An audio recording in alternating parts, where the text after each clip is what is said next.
সমগ্র পৃথিবীতে দেখবেন ধর্মীয় যে গড রিপ্রেজেন্টেটিভ মহাত্মারা, ধর্মীয় মহাত্মারা, বর্তমানে কথা নাইবা বললাম, যারা মহাত্মা তৈরি হয়েছে, মহাপুরুষ তৈরি হয়েছে, ধর্মীয় মহাপুরুষ, রামকৃষ্ণদেব, যিশু, আল্লাহ, লোকনাথ বাবা, সীতারাম দাস, ওঙ্কারনাথ দেব, প্রণমানন্দজি মহারাজ ভারত সেবাশ্রমে, কাঠিয়া বাবা, যারা এই ধর্মীয় মহাপুরুষ তৈরি হয়েছেন, তারা সবাই প্রার্থনা করেছেন।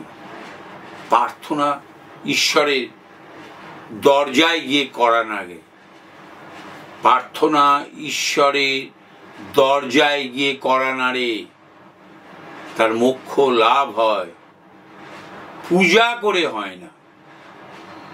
পূজা সামাজিক একটা সংস্কার, মানুষকে সংস্কার প্রাপ্তির জন্য পূজার বিধান ছিল। পূজা করে কোনোদিন কখনো ধর্মীয় মহাপুরুষ হয়নি।